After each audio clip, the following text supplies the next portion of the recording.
ఆరాధించడానికి ముందుగా మన ప్రభువాన్ని మనము జ్ఞాపకం చేసుకోవడానికి ముందుగా పరిశుద్ధ గ్రంథంలో నుండి కొన్ని మాటలు మనం చదువుకుందాం. కీర్తనల గ్రంథము 95వ కీర్తనలు 95 మొదటి నుండి 7వ వచనాలు మనం చదువుకుందామండి. 95వ కీర్తన ఒక వచనం నేను, మరొక వచనం మీరు దయచేసి చదవాలని ప్రభువును మనం చేస్తున్నాం. కీర్తనలు 95 1వ వచనం నుండి 7వ వచనం వరకు మనం చదువుకుందాం. ఒక వచనం నేను, మరొక వచనం మీరు చదవాలని ప్రభువును మనం చేస్తున్నాం. రండి, యెహోవాను గురించి ఉత్సాహధ్వని చేయదము, మన రక్షణ దుర్గమును బట్టి సంతోషగానము చేయదము.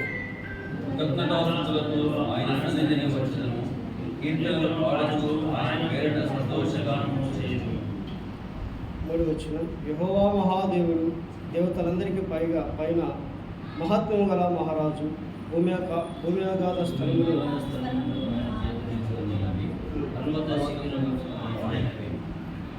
5వ వచనం, సముద్రము ఆయనది, ఆయన దాన్ని కలుగజేసెను, ఆయన హస్తములు భూమిని నిర్మించెను.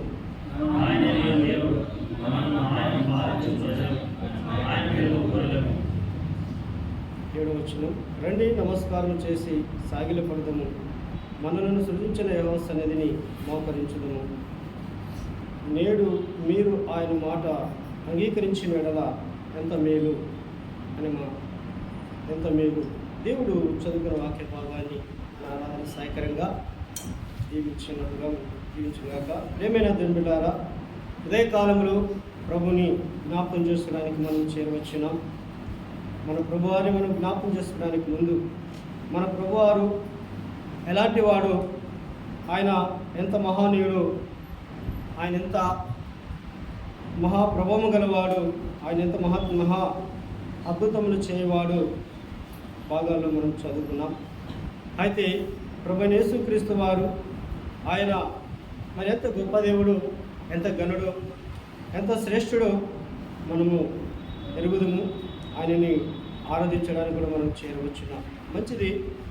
చదువుకున్న భాగాల్లో నుండి మన ప్రభు అయిన దేవుడు ఎలాగున్నాడు, యెహోవా దేవుడుగా ఉంటూ ఆయన ఎలాంటి దేవుడుగా ఉన్నాడు మనము ఈ భాగంలో మనం చూస్తున్నాం. రండి, యెహోవాను గూర్చి ఉత్సాహధ్వని చేయదము.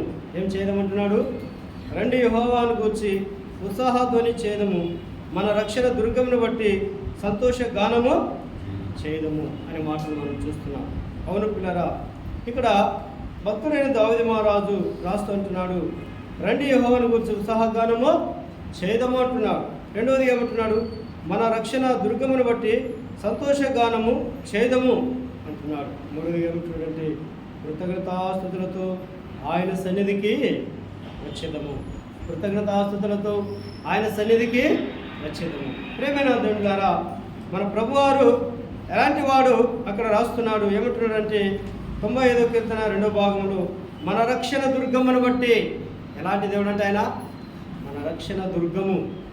ప్రేమైన దేవులారా, అదే కాలంలో ప్రభువును ఆరాధించడానికి చేరవచ్చిన మనము మన ప్రభువారు ఎలాంటి దుర్గము, ఎలాంటి రక్షణకర్త, ఎలాంటి దేవుడు తెలియజేస్తూ మాట్లాడుతున్నాడు. అందుకే కృతజ్ఞతాస్తుతులతో ఆయన సన్నిధికి వచ్చేదము.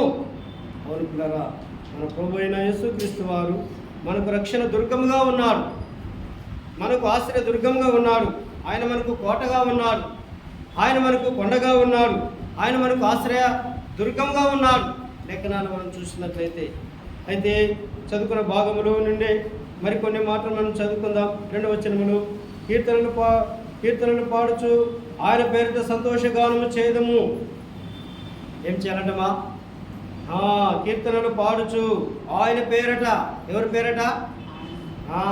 చాలాసార్లు ఆరాధనలు మన పేరట, ఆయన పేరట సంతోషగానము చేయదము.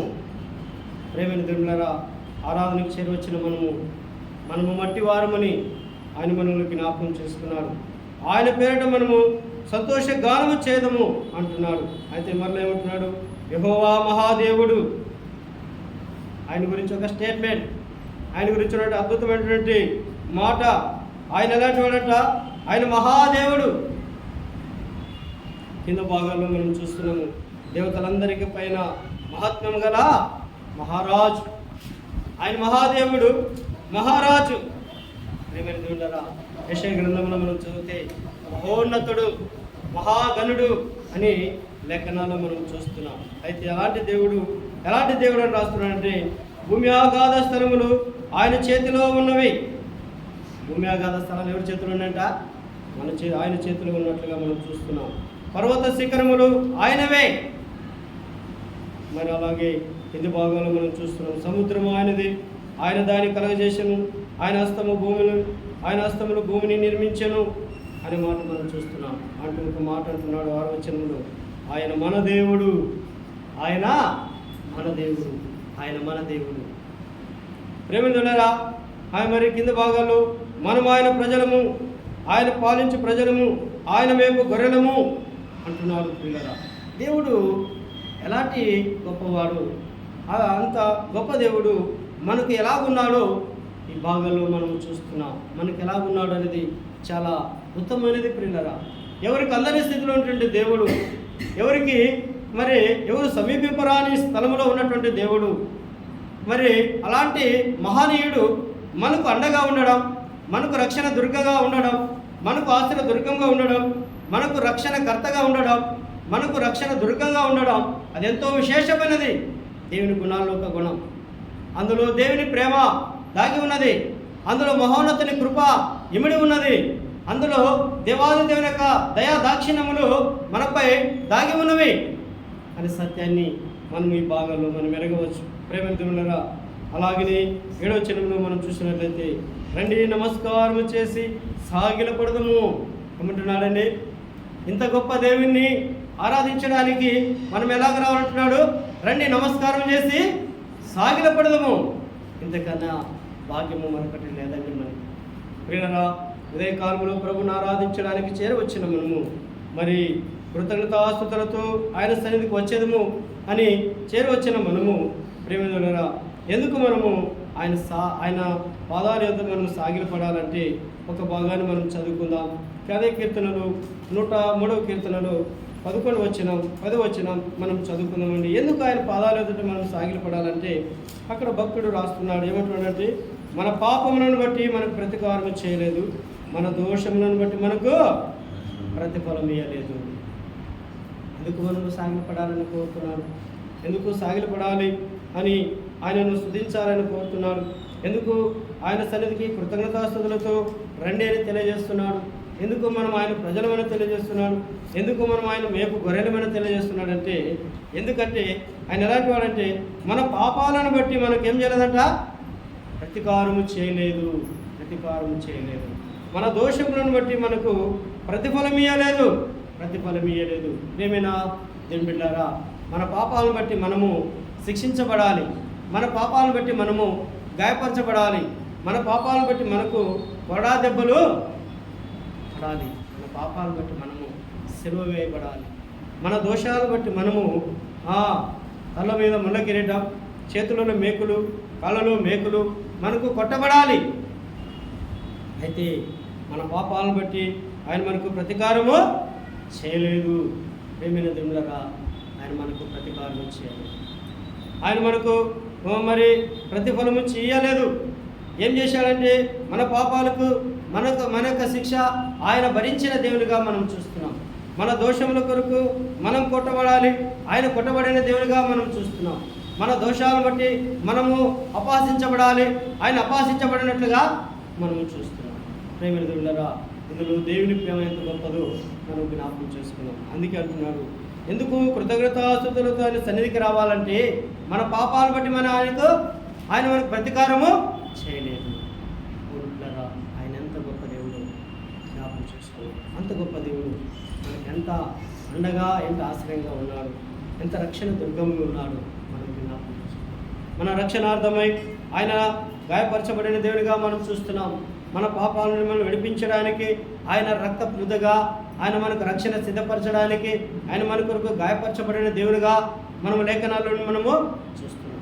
కాబట్టి అందుకే అంటున్నాను, రండి నమస్కారం చేసి సాగిలా పడదాము. ఉదయకాలంలో ప్రభుని ఆరాధించడానికి చేరువచ్చిన మనం ఎందుకు మనం ఆయన సన్నిధికి ఉత్సాహగానంతో రావాలి అంటే, ఎందుకు ఆయన సంతోషంలో ఆయన సన్నిధిలో కృతజ్ఞతాస్తుతులు చెల్లించాలంటే ఏం చేశాడంటే ఆయన మన పాపాలను బట్టి మనం ప్రతీకారము చేయాలి. ఆయన ఎవరు? ఆయన మహాగణుడు, ఆయన ఎవరు? మహారాజు, ఆయన ఎవరు? మహోన్నతుడు. అయితే మనకు ఆయన ఎలాగో ఉన్నాడంటే మనకు అండగా ఉన్నాడు, మనకు ఆశ్రయదుర్గంగా ఉన్నాడు. అయితే మన పాపాల విషయంలో ఆయన మనకు ఎలాగున్నాడంటే మన పాపాలను బట్టి ఆయన మనకు ప్రతీకారం చేయలేదు, కానీ ఆయన ఏం చేశాడు? మన కొరకు ఆయన గాయపరచబడినట్టుగా మన పాపాలను బట్టి మనము శిక్షించబడాలి. అయితే ఆయనే శిక్షించబడినట్టుగా మనం చూస్తాం. మన దోషాలను బట్టి మనము ప్రతిఫలం పొందాలి. అయితే మన కొరకు మన పాపం కొరకు ఆయన ప్రతిఫలం పొందినట్టుగా బిడ్డారా. ఇంకా మనం పై భాగాలు మనం చూస్తున్నట్లయితే అదే కీర్తనలు 103 మరి 3 వచనం మనం చదువుకున్నట్లయితే ఆయన నీ దోషములన్నిటినీ క్షమించేవాడు, నీ సంకటములన్నిటినీ కుదుర్చువాడు, సమాధులను నీ ప్రాణమును మోచించు. ఎందుకు ఆయన సన్నిధికి మనం కృతజ్ఞతాస్తుతులతో రావాలి. ఆయన మనల్ని విమోచించి ఉన్నాడు, ఆయన మనల్ని రక్షించి ఉన్నాడు, ఆయన మనల్ని తన సొత్తుగా చేసుకుని ఉన్నాడు. ఇంతేకాదు ఇంకేమంటున్నాడు? కరుణా కటాక్షం నీకు కిరీటంగా ఉంచుచున్నాడు. ఎంత గొప్ప దేవుడు! నిజంగా మన పాపాలను బట్టి మనం కొట్టబడాలి, గాయపరచబడాలి. మన దోషాలను బట్టి మనం నలగొట్టబడాలి, మన దోషాలను బట్టి మనము అవమానించబడాలి. అయితే ఆయన మనల్ని ప్రేమించి ఆయన మనకు రక్షణ దుర్గముగా నిలిచాడు, ఆశ్రయ దుర్గముగా నిలిచాడు. ఆయన మనల్ని ప్రేమించి మన పాపం యొక్క స్థానాన్ని, మన యొక్క శిక్షణ ఆయన భరించినట్లుగా చూస్తాం. మన స్థానంలో ఆయన నిలిచినట్లుగా మనం చూస్తాం. కాబట్టి ఇలాంటి గొప్ప దేవుడు ఎలాంటి దేవుడు అంటే అదే కీర్తనలు 95 ఒక మాట అన్నాడండి. ఒక మాట ఏమనంటే ఆయన మన దేవుడు. ఆయన ఎవరండి? ఆయన మన దేవుడు. ఆయన మన దేవుడు ఎలాంటి వాడంటే యెహోవా మహాదేవుడు, దేవతలందరికీ పైగా మహత్వం గలవాడు. ఆయన మన దేవుడు అయ్యాడు. మనం ఎవరండి? మట్టి మానవులం మనం. ఆయన ఎవరండి? మహిమ కలిగిన వాడు. మనం ఎవరండి? దరిద్రులం. ఆయన ఎవరండి? ఐశ్వర్యవంతుడు, శ్రీమంతుడు. మనం ఎవరండి? మనము నశించి నరకానికి వెళ్తున్నట్టు వాడు. ఆయన ఎవరండి? జీవాధిపతి అనే దేవుడు. అయితే ఆయన ఎలాగయ్యాడు? మన దేవుడుగా మనకు మారిపోయాడు. మనల్ని రక్షించడానికి ఆయన మానవుడుగా మారిపోయాడు. మనల్ని విమోచించడానికి ఆయన మన కొరకు రక్త ముద్దగా మారిపోయిన దేవునిగా మనం చూస్తాం. ప్రేమిన దేవులారా, అదే కాలంలో ప్రభు సన్నిధికి చేరొచ్చిన మన ప్రభు మన కొరకు ఎంత గాయపరచబడ్డాడు ఒక్కసారి మనం ఆలోచించాం. మన ప్రభు మనం రక్షించడానికి ఆయన మన కొరకు ఎంతగా నలిగిపోయాడో ఒక్కసారి మనం ఆలోచించాం. మనలను విమోచించడానికి ఆయన ఎంత క్రయధనము చెల్లించాడో, తన రక్తాన్ని ఎలా చిందించాడో ఒక్కసారి మనం ఆలోచించాం. ఆరాధనలో పాల్పొందుతున్న మనం, ప్రభుని ఆరాధించడానికి చేరవచ్చిన మనం ఎలాంటి వారిగా ఉన్న మనల్ని ఎలాంటి వారిగా మార్చాడో జ్ఞాపకం చేసుకో. ఆయన ఎంత మహానీయుడో ఆయన మన కొరకు ఎలాంటి వారిగా మారిపోయాడో మనం చూస్తాం. కాబట్టి ఈ భాగాల్లో మనం చూస్తున్నాము. ఆయన రండి నమస్కారం చేసి సాగిల పడదుము, మనలను సృజించిన యెహోవా సన్నిధిని మోకరించదము. ఎంత గొప్ప అద్భుతమైనటువంటి మరి మాటలను భక్తులు పలుకుతున్నారు. మనల్ని సృజించినటువంటి యెహోవా సన్నిధి, ఆయన చేత సృజించబడిన మనము ఏమయ్యాం? దేవునికి దూరస్తులమయ్యాం. చేయవద్దన్న కార్యాలు చేసి అవిధేయులమయ్యాం. ఆయన ఉగ్రతకు పాత్రులయ్యాం. ఆయనకు మహిమను పొందలేక మనము నరకానికి పాత్రులమయ్యాం. ఇలాంటి వారి మనలను దేవుడు ఎంతో ప్రేమించి మనలను మరి తన బిడ్డలుగా చేసుకోవడానికి, మనలను తన సొత్తుగా చేసుకోవడానికి, మనలను తన గొర్రెలుగా చేసుకోవడానికి ఆయనే లోక పాపములను మోసుకుంటూ దేవుని గొర్రెపిల్లగా దిగి వచ్చిన దేవుడిగా మనం చూస్తాం. మన పాపముల కొరకు ఆయన ఆ కలువరి శిలువలో వధించబడ్డాడు. మన పాపముల పరిహారం ఆయన తన రక్తాన్ని చిందించాడు.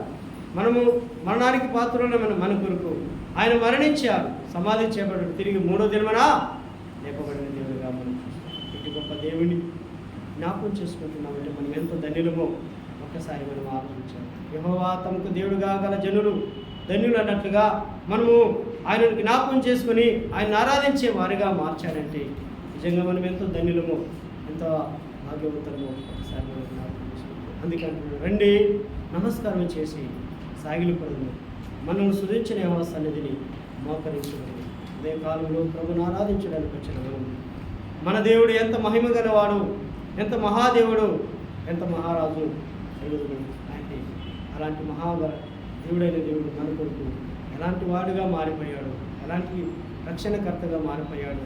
మనం జ్ఞాపకం చేసుకున్నాం. ఆ ప్రభువారి శ్రమలను జ్ఞాపకం చేసుకున్నాం. ఆ ప్రభువారి గొప్పతనాన్ని మనం జ్ఞాపకం చేసుకున్నాం. ఆయన మన కొరకు పొందిన గాయాలను మనం జ్ఞాపకం చేసుకున్నాం. ఆయన మన కొరకు కాచిన రక్తాన్ని జ్ఞాపకం చేసుకున్నాం.